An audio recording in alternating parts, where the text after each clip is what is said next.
kwica mu gihugu ca Afrika y'Epfo canke ukwicana mu Burundi hose n'amaraso aseseka. Urugero rw'ubwicanyi mu bisagara vya Afrika y'Epfo buhitana abo bita abanyamahanga vyatumye amakungu eka n'abanyafrika bahagurukira rimwe. Naho ayo macakubiri adashusha ariko ntatandukanye kubijanye n'inzankano no kutihanganira nako bivyara ubwicanyi. Nivyo uno musi ubutegetsi bwa Afrika y'Epfo buratera ivyatsi ayo mabi ava kukwankana ko abanyamahanga. Ivyo biributsa amajambo yashikirizwa n'abategetsi mu mwaka wa 2015 ku mabi yakogwa ico gihe, amajambo yavuye abiba inzankano mu banyagihugu nako mu bantu baba mu gihugu ca Afrika y'Epfo. Uno musi rero abakurikiranira hafi ivyabaye muri Afrika y'Epfo baragiriza uruhara rw'ubutegetsi muri Afrika y'Epfo eka n'uruhara rw'inzego z'umutekano, bikeka ko bamwe mu gwaruka bakora ubwo bwicanyi boba bakoreshwa abatari kure nuko vyifashe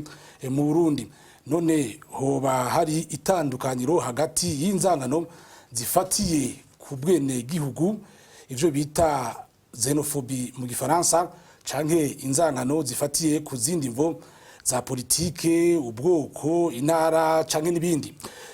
Ivyo rero nivyo bibazo tugira duce ijya nino muri kino kiganiro kigira 97. Abatumire ni babiri. Wa mbere ni mushasha muri kino kiganiro, Thierry Bigirindavyi n'umumenyesha makuru wakorera television Renaissance. Mwaramutse neza ati. Mwaramutse Patrick. Kaze muri kino kiganiro. Mwakoze kuntu. Club de la Presse turi kumwe kandi no bidakenewe ko twirirwa turabashiriza, muramumenyereye ni Bonfils Niyongere n'umumenyesha makuru yigenga. Mwaramutse neza Bonfils. Mwaramutse neza. Nsubira ndaguha ikaze mu kiganiro. Murakoze cyane. Wakoze ko twitaba. Ndabaramutse namwe mwese ndabaha nikaze. Reka mpere kwa Thierry Bigirindavyi. Ubwicanyi amabi yashikiye abantu baba mu gihugu ca Afrika y'Epfo, abanyamahanga, vyarababaje abatari bake. Mbega wewe wabihaye insiguro nyabaki? Jewe na vyakiranya gahinda n'umubabaro kubonaho abantu nkanje b'abanyafrika babona yuko umuntu w'umunyafrika nkabo ari mu gihugu iwabo akwiye kwicwa, bakaja hamwe, bamwe bakarorera abandi bakamwica, bakamuturira agashaka tokombera. Abantu bose isinzi rikorera nabuciye mbona yuko abo bantu bakora ivyo naho bameze nkatwe babuze muri bo akantu k'ubuntu kamaze kuzimangana. Kandi bikaba ari ibintu bitabereye ahantu hamwe gusa umuntu yibaze ngo ni na muntu umwe yoba yataye umurongo. Kuvyatanguye ku munsi wa Mungu nimba nibuka neza igenekerezo rya mbere Nyakanga, bitangurira mu gisagara ca Johannesburg. Haheze kabiri aho Afrika y'Epfo baja kwiba mu mazu y'abanyamahanga badandarizayo, bakanabica. Bukeye kabiri bica bitandukira igisagara umugwa mukuru w'ubutunzi wa Pretoria, binaja no mu ntara ya KwaZulu-Natal. Vyerekana yuko ari ibintu vyateguwe, ari ibintu bitaje giturumbuka, ari umugambi bafise, babona yuko ari ugutora inyishu z'ibibazo bafise. Bikaba ari ibintu bibabaje cyane. Nibaza yuko imvo ziri nyuma y'ubwo bwicanyi zarafise insiguro. Inzangano zifatiye ku bwene gihugu. Nta siguro nimwe byoronka kiretse yuko abantu bagira mu bungorane baba barimwo z'ubukene no kutagira akazi, bagaca bihenda aho baronderera umuti, bagaca bata umwikomo kuri bene wabo yuko aribo babateye ubwo bukene, ariko ingorane bafise ari ingorane zozo zirahandi. Bonfils, ni ubwicanyi bimaze kugaragara yuko butera bwisubiriza, byarabaye muri kahise, birasubiye bitera ubwoba abatari bake. Mbega ni kuki bitera byisubiriza? Ubwa mbere ka twunamire abamaze kwitanwa n'ubu bwicanyi ko n'abantu kandi tutezo kubaha no gusonera ka munyafrika. Ubwa kabiri ubwicanyi bukorerwa abanyamahanga muri Afrika y'Epfo bwarabaye mu 2008, 2015, n'uyu munsi buragarutse mu 2019. No kuvuga iki? Ubwa mbere harimo ingeso yo kudahana. No kuvuga ko abakora ubwo bwicanyi leta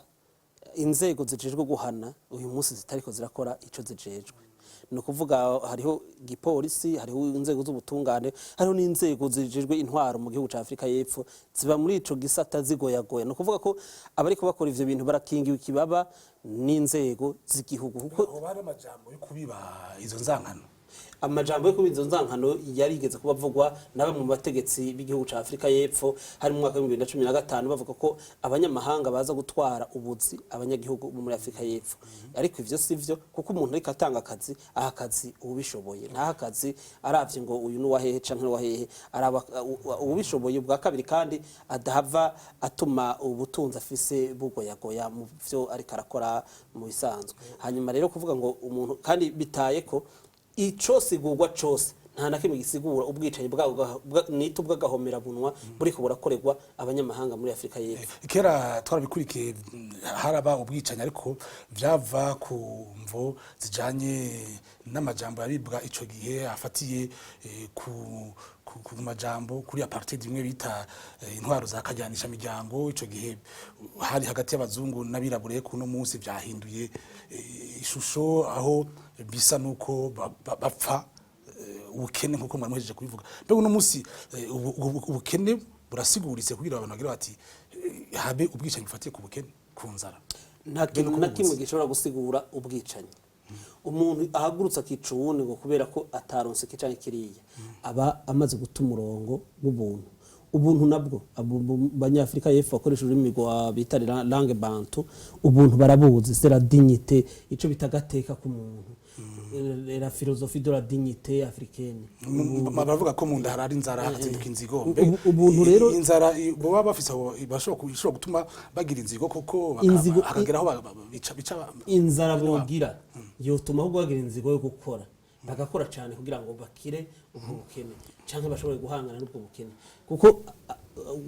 ufatiye abantu batamaze kwigishwa ivyo by'ubwicanyi, abantu batabaye ndabiha insiguro ko ni kimwe mu ngaruka mbi z'inyigisho mbi ziba zarinjiye mu bantu. Ejo batangura bigisha kwanka abanyamahanga, hirya y'ejo bazavuga ati mwanke bene wanyu kubera ko mudasanga ubwoko, hirya y'ejo bati mwanka abazungu, hirya y'ejo banka abahindi, bizohava biba nabi gushika. No kuvuga ko duhamagarira iki? Duhamagarira SADC ubwa mbere, leta ya Afrika y'Epfo ubwa kabiri, duhamagarira ishira mu gihugu bwa Afrika mbere na ONU bahagurukiye iki kibazo hakiri kare. Sinovuga ngo haca rikare ko abantu baramaze gupfa, inganda ziramaze gutikira, gihagurukirwe mbere abariko barabikora bahanwe vy'akarorero kugira ngo ntagire uzocutsa umutima usubira gukora ibi bintu. Ufatiye ku ijambo rya Rwagasore yavuga ati ikintu cyo gusonera musonere kavantara. Turagira Imana aha mu bihugu vya Afrika y'ubuseruko naho harimo amabi yarabaho barabipfa hagati y'abanyagihugu b'ivyo bihugu, ariko kavantara baramwuba. Ariko turagaruka kuko byifashe mu gihugu cy'u Burundi aho ubwicanyi bugomba gushana nubwo buko baraba hanze ubwicanyi no gusesa amaraso byose. Ariko imbere ko dushika ku kibazo cy'u Burundi, reka ndakubaze Thierry, yavuze ibijanye no kudahana n'ivyareje kuvuga Bonfils. Uko kudahana kugaragara mu nzego za leta za Afrika y'Epfo ngo bari uruhara gwerekana ko hari uruhara iyo leta ifise muri ubu bwicanyi. N'uruhara rugaragara nivyo, n'uruhara rugaragara kuko ariko nibutse yuko nabonye babiteye ivyatsi, barabiteye ivyatsi, umukuru w'igihugu yarabiteye ivyatsi. Ariko ngarutse gato ava ko imbere ko dushikira umukuru w'igihugu, hariho urwego rujejwe umutekano, urwego rw'igipolisi, ariko rwari n'unakingira abo banyamahanga bari muri ico gihugu. Ubwo ntirunemera yuko ubwo bwicanyi bufatiye ku kwantara abanyamahanga. Ubwo ruva ko ari ubwicanyi busanzwe nk'uko umengo n'umuntu yishe ubundi, subwicanyi buraba abanyamahanga. Umva batararemera neza ingwara, utemeye ingwara ntushobora no gutora umuti nyawo. Hama tugarutse no ku mukuru w'igihugu, ego yarabuteye ivyatsi, ariko ntitwaye dushaka ko agerazaho. Twari twifuza yuko atera intambwe akabuhasha abo bantu tukumva bahanywe bimwe vy'akarorero bigaragara kugira ntibize bisubire. Akongera agafatwa n'inginga ati ubu agahumuriza abo banyamahanga. Ariko ubu turabona abanyanigeria ejo harayatahutsa amajana 6 mu gihugu iwabo, abandi bose abanyamahanga bakiri muri ico gihugu baracatekewe n'ubwoba. Nta jambo ryihumure turiko turabona ryari rikwiye abategetsi muri Afrika d'Iside bariko baratanga rero nta kibuza yuko n'umunyagihugu umunyamahanga ari muri Afrika y'Epfo abona atahubwo n'abategetsi nibo babiri inyuma barihisha gusa ivyo pe umuntu ashobora kuvyibaza kuko biragaragara n'ibintu biteye isoni abategetsi bahari n'abanyene twovuga barorera tugaruke kuko byifashe mu Burundi aho naho nyine hari ubwicanyi bufatiye ku nzankano zaba z'amacakubiri zaba kutihanganira bifatiye ku mvo za politike mbega ivyo byaba muri Afrika y'Epfo mubona hari aho bihurira n'ibya mu Burundi bifatiye ku nzankano burya Patrick urwanko ni rumwe urwanko ico rufatira ko cose ico rufatira ku madini rufatira ku bwoko rufatira ku rukoba ubwo rufatira ku banyamahanga n'abanyagihugu bo muri Afrika y'Epfo byose nico kimwe mu Burundi turabona yuko urwanko kumbe rufatiye ku bindi ubu rufatiye ku migambwe rugafatira ku moko rugafatira no ku ntara ariko turavye urwankano rufatiye ku rukoba ivyo bita racisme amakungu yarabihagurukiye arabishira mu mategeko ubu bigaragaye yuko umuntu yanka umunyamahanga ngo uko badasangira urukoba birahamwa gose murabizi izo zankano zifatiye kuri ivyo bindi biri mu Burundi politike intara vyo mubona bifise uburemere bifise ingaruka zingana nizo kwanka abanyamahanga nico kimwe kuko bigaruka hahandi kuko bihitana ubuzima bw'abantu kandi mu Burundi turamaze kubona abantu batari bake bamaze guhicwa bazira ivyumviro vyabo nk'ubigezweho ivyeze ubu turamaze abantu batari bake bariko baricwa bazira ko arabasenere canke biketswe ko ari n'abasenere n'uwiketswe gusa akicwa abandi bakanyuruzwa bakabura irengero ryabo bagatabwa mu binogo rusange urumva ingaruka ni zazindi imiryango yabo isigara yifumbereje nkuko imiryango yabaje baturirwa muri Afrika y'Epfo yifumbereje birasa kuko ingaruka ni yayindi ati birashusha biba muri Afrika y'Epfo aho amaraso aseseka be mu Burundi ikibazo n'icakindi murabona yuko hariho inzankano zifatiye ku kwanka umuntu bo mwita umunyamahanga ivyo mu Burundi ntitwovuga ngo baranka umuntu bamwita umunyamahanga ariko ufatiye ku rwanko ruri mu gihugu mu Burundi urwanko rwagiye rubibwa haba muri kahise haba n'uyu munsi hari inzankano zifatiye ku vyimviro vya politike hari inzankano zifatiye ku ntara hari inzankano zifatiye no ku bwoko zatikije n'inganda mu gihugu c'u Burundi muri ubwo bwoko rero harigeze kuba havugwa abavuga ko hari abene igihugu n'abanyagihugu uyu munsi urabona ko hari nivyo biko yavugwa no munsi muri kahise baravugwa ko hariho abarundi n'inshuti z'u Burundi ivyo byose byaravuzwe kandi abantu barabizira barapfa muri kahise imbere yaho igihe ca Moronvia na za Casablanca abantu barapfuye intara bikomeye nuko bitavugirwa hejuru abarundi n'inshuti z'u Burundi bigaragara ko ari ijambo ry'ikirundi mwe mibaza ko hari ivyo bavinyegeje nyuma y'iryo jambo vyarimwo iyo bavuze abarundi n'inshuti z'u Burundi haba hari abarundi bariko bita inshuti z'u Burundi n'abanyamahanga mbwa abarundi n'abarundi ntibaba bariko bavuga abanyamahanga bariko bavuga abarundi nyene bita kwa inshuti z'u Burundi niho vyari bitereye ubwo ni nkuko mu barundi bagaburamwo abene igihugu n'abanyagihugu n'amajambo ahindura gusa ivyo bita la tonalité mu gifaransa mugana amajambo amwe nico gituma ayo ya majambo nivyo bita endoctrinement ijana muri violence muri ibi bintu vy'ubwicanyi ni ibintu vyigishwa abantu nk'urugwaruko go muri Afrika y'Epfo bona uriko rukora ivyo bintu barabigishije babigisha ko umunyamahanga ari umuntu mubi kandi umunyamahanga badafata umuzungu wenyine nico gihari ntwaro yajyanije imiryango canke bababwira uyu munsi bakabwira ko ababatwara ubuzi ari abanyamahanga baca bumva kumenga inyishu nukubica canke kubagira nabi no kubangaza kandi atari vyo mu bisanzwe akazi umuntu agaha ugashoboye kandi agakora abo nabo kugira ngo batere imbere bokora bakarya ivyo babiri yakuya kuko urwanko ntigubaka nta ntamwe urwanko rwubaka kuko uravye ingeso nk'izo ingaruka mbi bigira ingaruka mbi cyane kuko n'uwabishizeho canke yavyigishije biramugarukira gusanga na wene bimumereye nabi uravye mu gihugu ca Afrika y'Epfo mwavuze ukudahana kuri abo bantu ari navyo bituma bigenda vyisubiriza ubica bigenda bisubiriza mbega hariho ukudahana mu Burundi nako nyene gutuma ubwicanyi budahera ugize ivyo kubangabanganisha mu Burundi abantu baranyuruzwa bakavuga ati yanyurujwe na naka uwo akaguma yijandajandira umwe yanyuruzwa abiwe bakapfa mu gahinda mu ntuntu bakabuzwa no kugandara kugandarira wapfuye vyarabayeho no muri kahise nkuko n'uyu munsi biriko biraba uyu munsi rero ikibabaje abantu bariko barahanwa nuko twagiye twihuta cyane simba tugaruka ku vya Afrika y'Epfo tugaruka no ku vyo Burundi igikwiye niki haba mu Burundi canke muri Afrika y'Epfo uruhara rwa leta leta ifata iya mbere n'inzego zayo z'umutekano n'ubutungane zigahana zihanikirije ubwicanyi bwose buri kuburakogwa kuko n'ubwicanyi bubi kandi ubwo nabwo nta na hamwe buzokubaka igihugu ubwa kabiri nuko makungu mu gihe leta yo batarabishobora ya leta y'Uburundi canke ya Afrika y'Epfo ahaguruka nukuvuga amakungu ni nakarere ni ubumwe bwa Afrika ni oni bagahaguruka ko ubwicanyi buri kubura mu Burundi n'ubwicanyi ndengera butungane n'ubwicanyi bwagahomera bunwa kuko hari abantu bicwa bakanyitswa akaburirwa irengero hari ababorizwa igufa hari ibintu bikorwa atanu wo ushobora kubivuga kuri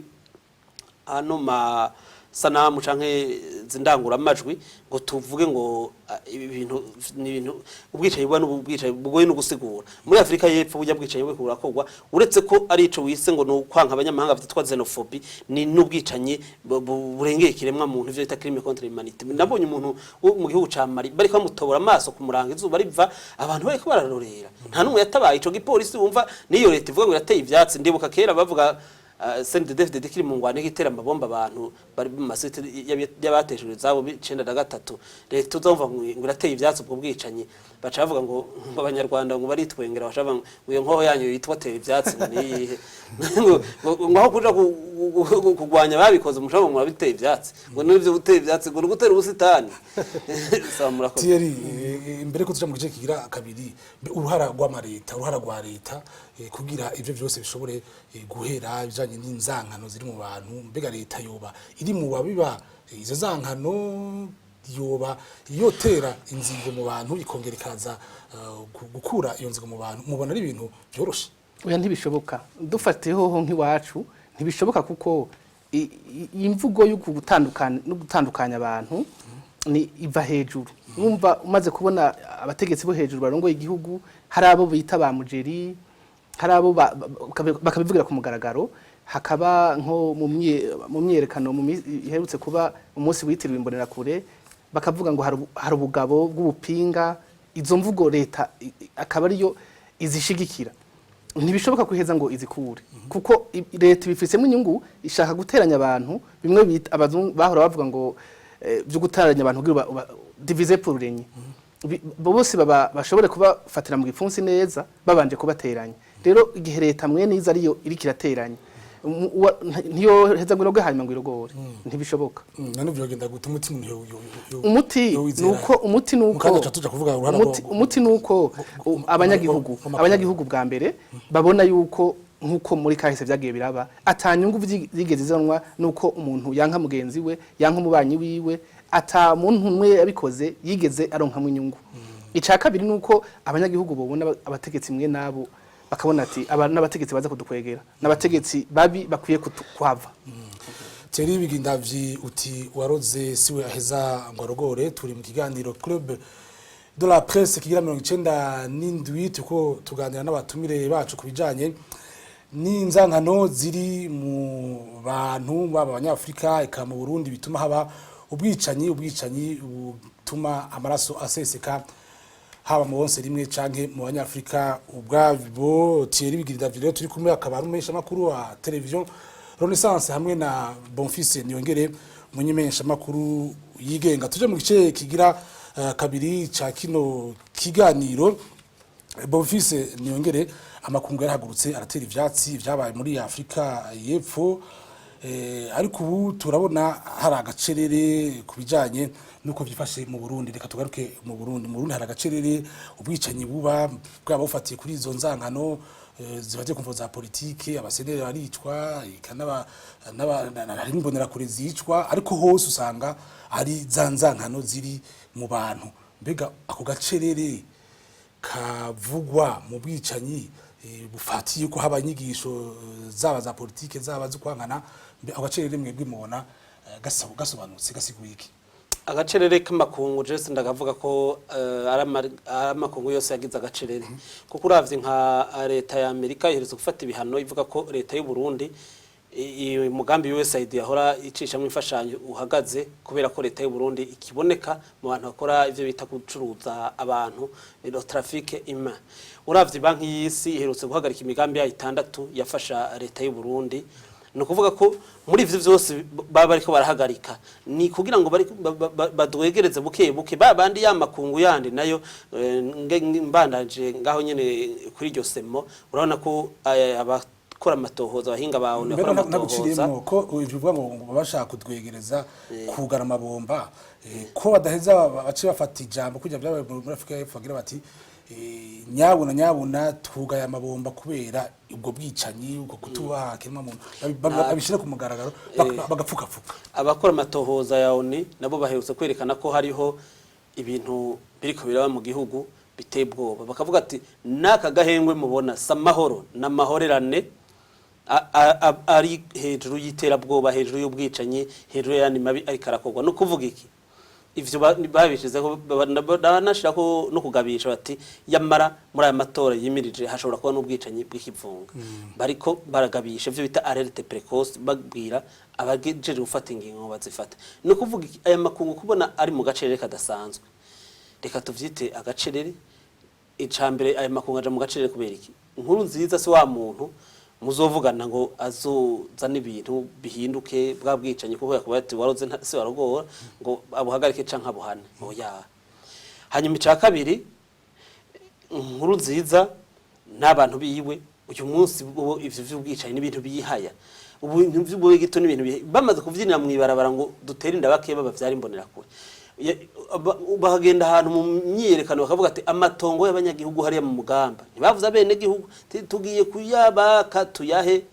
abandi batafise amatongo nahehe bakita abantu bipinga abandi bakabita no kuvuga ko hari ahantu bariko baragera abandi bakavuga ngo ni njavyi mwumva bariko bavuga ngo abantu ngo ni biswi vy'inkona abana ngo bazobasonga ko ngo haduga hamanuka ngo umusegetera kumusegetera ngo inzu kunzu ngo mpaka babemeje ngo izo njavyi no kuvuga abantu baze kwitwa injavyi ni vya bindi n'ugwanko bariko barabiba kandi bakaja kubyigisha abana bato nivyo bita endoctrinement no kwigisha abantu bakavyumva ivyo bagiye gukora kandi ni ibintu bibi cyane kuko bishobora gukwegera akarambara igihugu nambe bitamaze kukabikwegera aka gace rero k'amakungu twebwe nitwo tuvuga ngo namakungu ari mu gace n'abarundi bari mu gace benshi kiretse abamwe muri mu maradiyo n'abandi batandukanye n'abari mu mashirahamwe yigenga baza barasemerera rimwe na rimwe n'aba mashirahamwe yigenga muza makungu za Human Rights Watch n'abarundi benshi bari mu gace rero umenga ibi biriko biraba ntibabibona hanyuma negenda kubwira aya makungu rero ntucuguvuga ngo ari mu gace rero amakungu hariho ivyo bita les effets précipitants barakeneye namwe abanyagihugu b'abarundi ko mwigwanako mumaze kwigwanako ariyo des effets précipitants mwerekana rapport de force haba mu vya politique bishobotse bishobotse abanyagihugu bashobora gukoresha n'ingufu za gisirikare abanyagihugu ko bagiye mu barabara baratuzwa ivyo byarabonetse mugabo abanyagihugu barashobora no gukoresha ingufu za gisirikare nka kujya Mandela yagerageje urana ngene yagerageza kugwanya igisirikare ikomeye c'abazungu iyo abanyagihugu bariko barigwanako barashobora no gukoresha ingufu za gisirikare kandi biremewe hanyuma nyamakungu amaze kubonaho hariho ivyo bita rapport de force les effets précipitants babigizera abanyepolitike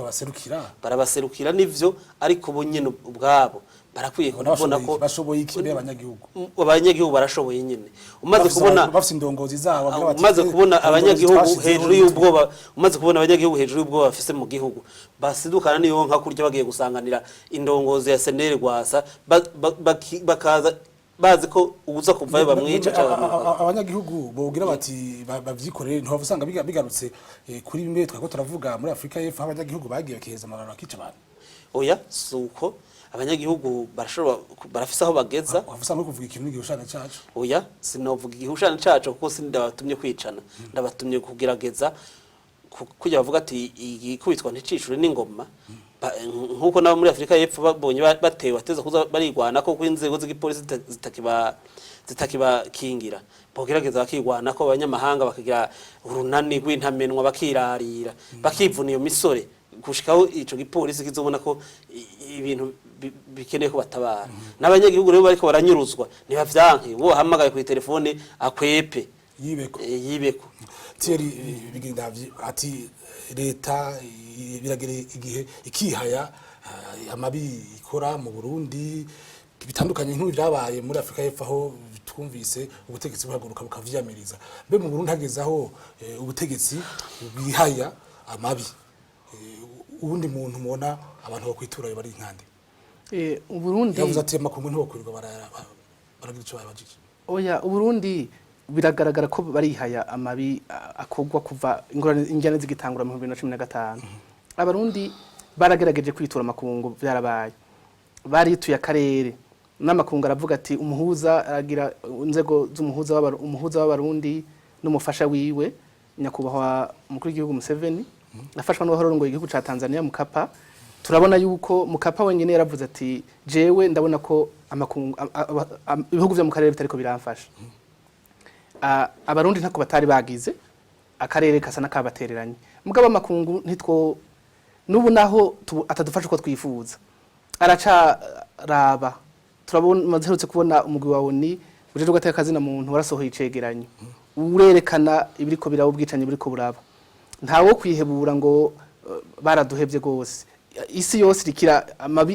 bariko bakora amabi bariko bica abantu banyuruza abantu babata mu nzuzi bacira mu binogo rusangi amakungu araba